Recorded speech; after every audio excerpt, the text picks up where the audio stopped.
Christian parenting. Playing sports can be a great part of childhood, but sports can also get out of control. Join us today as we talk with our special guest about sports, faith, and family.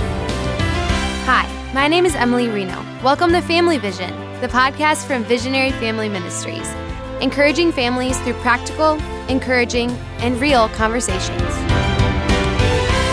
Hi, Rob Rienow here with Visionary Family Ministries alongside my incredible wife, Amy. It's good to be back here again. And as promised, special guest today, welcome RW, our oldest child, not a child anymore. RW graduated from college in 2020 and married Emily in October of last year. RW, thanks for being a part of this. Take a minute and just introduce yourself. Yeah, thanks for having me on the show today.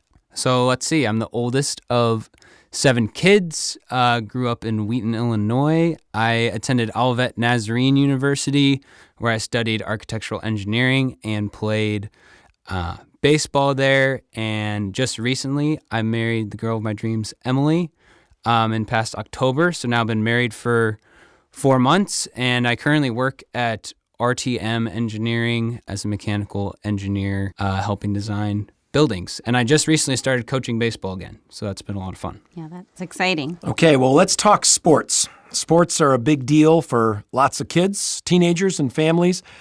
Today, we're going to talk about how God can use sports in the lives of our kids and our families to help us grow in our faith and in our character and even impact others for Christ.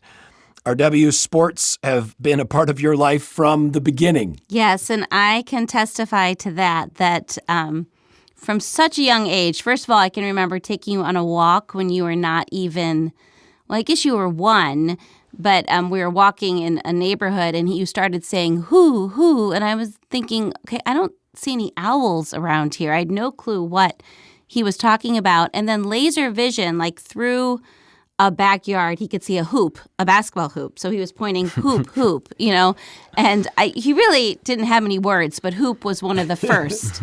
But also, RW, you made life easy because even I had this playroom of toys, but from 1 to 2, all you would play with was a ball and throw it through the Little Tykes basketball hoop. And you were quite good at it. In fact, if YouTube had existed back then, or, the whole idea, I didn't really have the idea of videoing you and going on the Today Show, but we could have done that because it was really crazy how good you could shoot the little ball in those hoops. And I don't really believe in exploiting your children, but if we had, you probably would have been famous at a young age back then. RW, tell us just about your sports journey. Yeah, so as Mom said, at a young age, was very interested in sports and grew up playing basketball, soccer, baseball, golf every now and again, and of course just neighborhood football. Played soccer all the way up through middle school and then into high school, narrowed that down into basketball and baseball, where I found that while I enjoyed basketball a lot more, I was certainly more got gifted at baseball, and that's what then carried me to pursue playing in college, where thankfully I had a great experience at Olivet. I got to be a 4-year starter, which was a huge blessing, and got to play on a winning team that went to the national tournament. And it was just a real gift, and certainly a lot of lessons learned on the way, and it wasn't an easy road the whole time, but certainly look back on it with a lot of fondness, and definitely God used sports to make a huge impact in my life. Right. Mm-hmm. Absolutely. We love the opportunity to take all those journeys with you. First subject we want to talk to you about today was parenting and parenting kids in sports. Everyone says, you hear it all the time, sports build character, but we know that's not true. If playing sports built character, as Vodi Bakum says, then the people with the best character in the world would be in the NFL and NBA. All they do is play sports. So, we know that's not necessarily true. So it's not just playing sports that does this.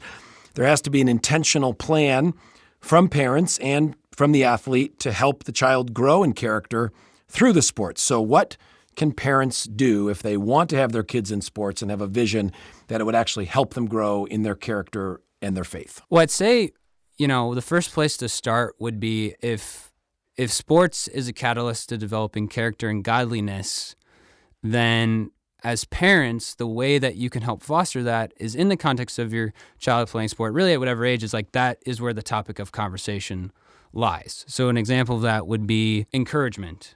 So we want to be people who are uplifting to other people.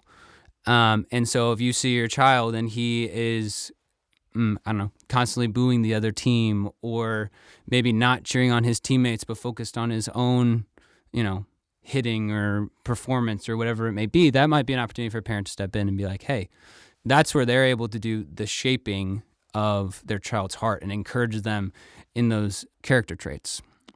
I'd say too, like just encouragement overall from a parent perspective, whether it's in performance or character, is probably the biggest one. I mean, how often have you gone to a game and seen a dad or a mom yelling at their kid or yelling at the ref or whatever it may be from the stands? I don't remember where I heard this phrase, but it's, especially in the game of baseball, for the best players in the world get out 7 out of 10 times. And so they say that, the game will provide enough discouragement. Like, you already fail enough. Right. So the added pressure from mom and dad or grandma and grandpa, or whoever it may be, is just another catalyst in that child. And sometimes just having a hard heart maybe towards mom and dad because of some of those things. And so the more that mom and dad can be the, I'm with you no matter what, no matter how you perform, constantly encouraging and for the child in whatever they may be faced, I think is one of the greatest gifts you can give your child in the world of sports. Another topic I'd say is, if we're talking about character, a lot of times those fall into the categories of attitude and effort. Okay. So is my child, giving it his best, giving it his all, even when circumstances might be difficult, not playing a lot or whatever that may be? Or, is he having a good attitude even in the context of losing a lot? Or, whether he's doing poorly or his team is doing poorly.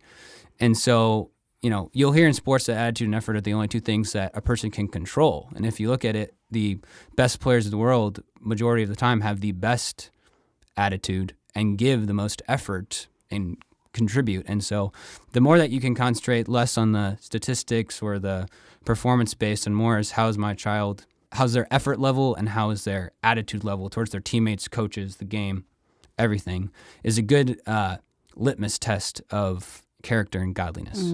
That reminds me, RW, when you were fairly young, I think about maybe 8 years old, third grade baseball, I was driving you and your friend Weston to a baseball game, and I was feeling that conviction because I can remember even those young times you'd come back from a game and we'd go, how was the game? Did you get a hit? Those were, did you make a play in the field? Those were sort of our top questions. And I remember you and I talking about that and being convicted that, those shouldn't be our first questions, right? Because that's teaching him to be so performance oriented. So on the way to this game, I decided to kind of test this out. You were pretty young, and I'm talking to you in Weston and talking about, why are we playing this game? Why does God have you on this team? And he wants you there to encourage your teammates, and I want you to really even be thinking about Jesus during this game. And I'm doing a nice little spiritual baseball character 101, if you could call it. And JD, your younger brother, is listening the whole time to all of this. And you both received it very well, and we prayed, and you went off to play. JD came over to me in the middle of the game, and he's 4 at this point. He looks at me, he goes, Mom, I know it's important that we encourage our teammates and play for Jesus, but when I play T-ball, I'm going to crush them. I still can remember that face. So my point is, these are conversations you have to have over and over again, right? Not just one time. Oh, yeah, totally. And at any age. I mean, you can be, I'd say especially at the younger ages, elementary school, even middle school, these are where you have the greatest amount of influence in shaping these, characteristics or ideas. But even into high school, college, it's more than become a matter of pursuing your child's heart in those, and kind of instead of being on the, hey, consider this as I want you to encourage your team today to your 5th grader. It's, hey, how are you feeling like, you're meshing with your team, or you're giving them the opportunity then to kind of release or have more of a conversation of what their thoughts and feelings might be or what they're struggling with, to then you can help guide and push them in the right direction. That's really good. Okay, RW, let's talk about dealing with coaches.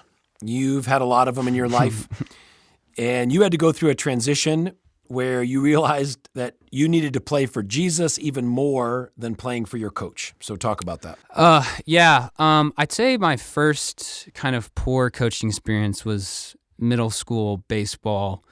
Oh, I remember that well. Yeah. Where, I was an above average player on the team, and I just had a coach that really didn't like me for some reason. And in 6th, 7th, 8th grade, like baseball is still in this fun category where there's not really a lot of stress and pressure, and it's just like you're out there with your friends having fun. And so it was a very odd experience where, you're trying to play your best, but then you're not necessarily, getting put in the, get top of the lineup or whatever it may be. And so, and also being then subject to like a favoritism of sorts with a coach's son on the team and things of that nature. And I'd say that's where it really started. I think God knew that I'd have a lot of coaches that were difficult in my sports life, where God really used that specifically in those middle school ages to really point my heart towards the Lord, and that, if I was going to find any enjoyment or of affirmation, it wasn't going to come from my coach in this scenario. It was going to come from my parents and from the Lord, just trying to play my best and work my hardest, and still, in a way, enjoy the game even through difficulties. And that shaped up, year after year, even going through high school basketball, where I had 3 different varsity coaches in 4 years, and there's a lot of complaint amongst players, and, it all adds up to, who are you playing for? Are you playing for the Lord, or are you playing for the affirmation of your teammates or your coach or whatever that may be? You said something in there I just want to go back and touch on, that you said in 6th, 7th, and 8th grade, baseball is still in that fun category. And that's a really important point. Yeah, and I is. want to just bring that back because sadly, as you would probably say today, that's not true for a lot of kids. Because in this intense travel culture that we've developed, and not just in baseball, and in a lot of these sports, we see that fun category kind of disappears a lot earlier, right? And what can you speak to that? Yeah, a lot earlier. Just the other day when I was teaching lessons, I was working with a 10-year-old, and the dad came in and was like, and I just got my 8-year-old into his travel team, and they got 50 games this spring, or whatever it may be. And my heart kind of sinks a little bit when I hear that, because over the last 10, 15 years, kids' sports has ramped up in its intensity and schedule and time commitment, even at, 8, 9, 10 years old. And I'd say the saddest part to me is that in my mind, it's just you're putting so much time, energy, effort into something that should be a lot of fun and not stressful, but it's becoming a stress not only to the kids in a lot of times, but also to the families. It's financial on finances. There's a lot of other things that go into it, but on top of that, parents feel like they need to do that for their kids in order for them to be on the 12U team, to then be on their freshman high school team, to then maybe even go play college.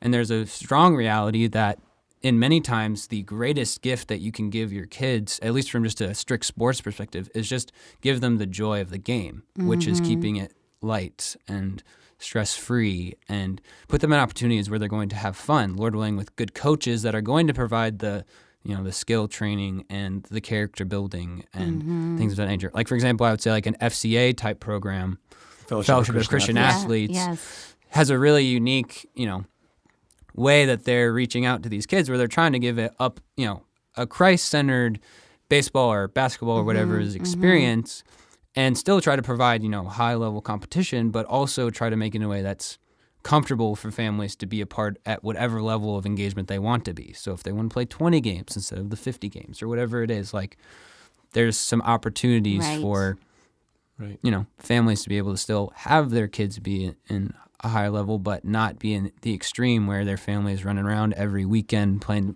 tournaments in 4 different states on Saturdays and Sundays. Yeah. It's interesting, the research and observations on all of that. And this whole subject, we should probably do just a full episode and part 2 of just talking about this issue of travel sports. But, rapid fire thoughts, one is that they've done these studies where the elite 6th grade players are not necessarily the high school varsity players. Correct. And they are not necessarily at all the college players.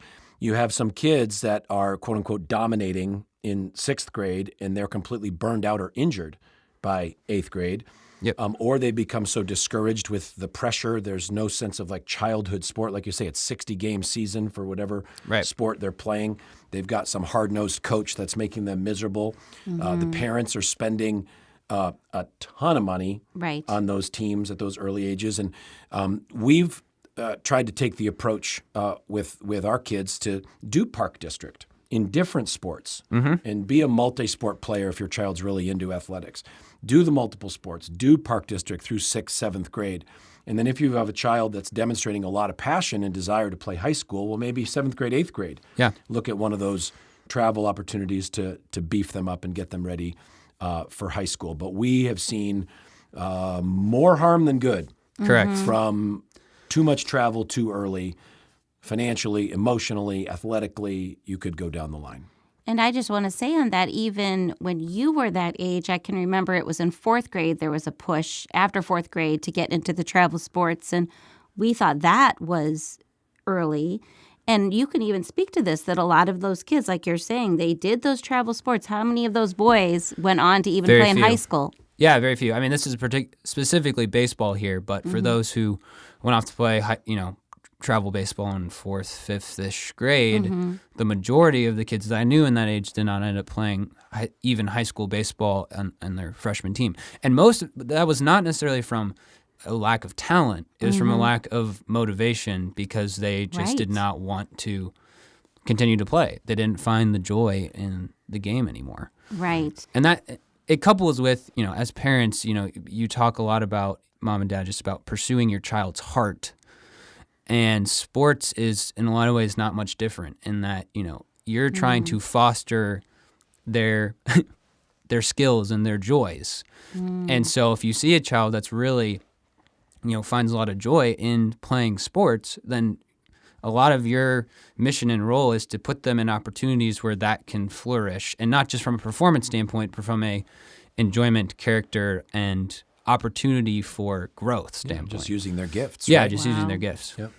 Well, one of the powerful character lessons I've seen you learn over the years is putting your teammates above your own personal performance. I remember during your college baseball years, you said so clearly, I would rather play a terrible game and have my team win than play a great game and have my team lose. So share how the Lord, because that's a little bit unusual from a lot of athletes, share how the Lord worked in your life over the years to bring you to that way of thinking. Yeah.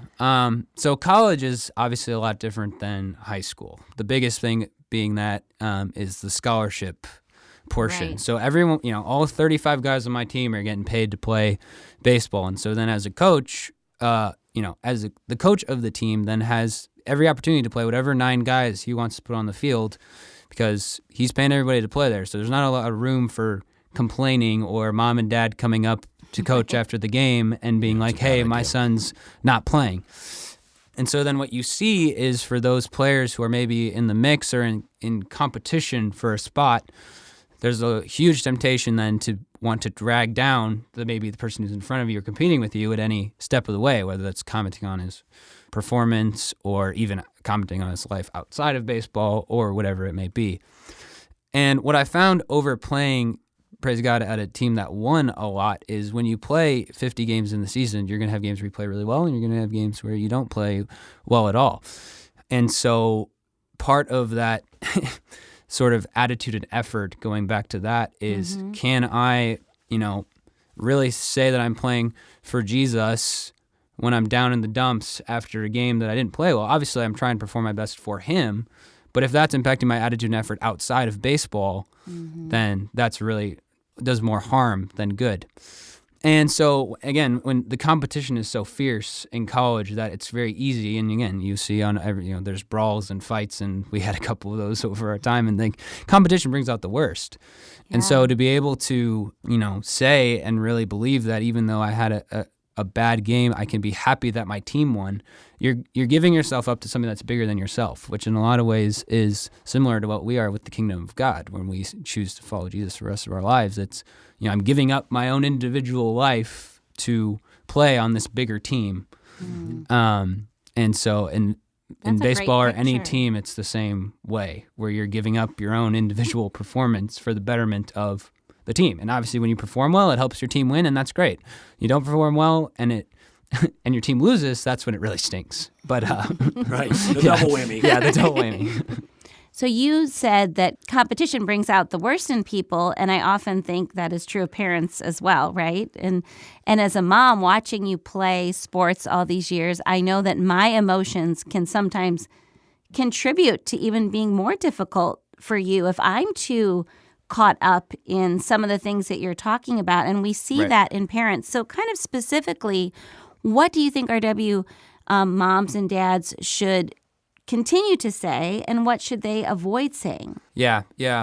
Continue to say is, again, we've commented on it before, but any positive encouragement, and I would say specifically towards attitude and effort. You know, if you see your child giving the best attitude, cheering on his team, smile on his face, no matter what the circumstance, that's something to be praised. If you see them working really, really hard and, you know, giving their teammates high fives and running as fast as they can for a loose ball or whatever it means, that's something to be praised, even if they don't get the loose ball, you know? Right. And so I think that's number one. Despite performance, if you see attitude and effort, that should always be encouraged. Absolutely. I would say avoid. Okay, so for the older, you know, high school, even middle school, avoid talking if it's a bad game, right? And you see positive attitude and effort. There's a lot of wisdom in just letting your child start the conversation. If they want to talk about the game, if they want to talk about it on that day, so be it. Maybe a day or two later, if you want to revisit, you know, and say like, hey, do you want to talk about, you know, the game? You know, again, you're trying to just open the door to let your child share. At those older ages, I think does more harm than good if mom or dad's trying to knock down the door into, Yes. you know, whether it's criticizing play, whether it's criticizing even attitude and effort on that standpoint. Now, if it is an attitude and effort issue, there's room for mom and dad to come in and be like, hey, you know, we said we were going to do this, and I'm not seeing the effort that I'd like to see, and just have a conversation about it. So I'd say the do's are encourage attitude and effort. The don'ts are, again, especially for the older kids, it's let more knock on the door to let them share with you. And some of my favorite memories, RW, is going to those away games of yours in high school and having you drive back with me. You know, we driving through Portillo's, getting some food, and just those are treasured memories for me for those conversations and those car rides. And I'm sure sometimes I did it wrong and probably, you know, like you said, knocked on the door too much or talked about a bad game when I shouldn't have. And then I hope a lot of times I did it right, because those are such precious times that you have with your kids. And I just want to encourage parents that, you know, don't waste these pieces, because you'll never get those times back. And I'm very thankful for all of them. Yeah. RW, your whole family, mom and me, we were really blessed by you using the gifts God gave you in sports to be an example for Christ, to encourage your teammates, to lead a teammate to Jesus. That was an incredible story that maybe we'll share another time here. But thanks for being willing to share your journey here on Family Vision. And you are back for our next episode talking about the influence of the firstborn child. So friends, that is going to be a great conversation with our W next week, and you don't want to miss it. As always, you can send your comments and questions to us at podcast@visionaryfam.com. Drop us an email, podcast@visionaryfam.com. We would love to hear from you. And if you need encouragement and equipping for your family, find us on any social media page. Just search Visionary Family Ministries and like and subscribe and follow. We'd love to build a friendship with you. We also want to invite you to a special family retreat with our family this summer. The Visionary Family Weekend Away, June 11 to 13, 2021. It's at one of those amazing water parks just north of Wisconsin Dells, Wisconsin. It's going to be a great weekend for your whole family, all ages, teenagers, grandparents, to grow closer to God and to each other.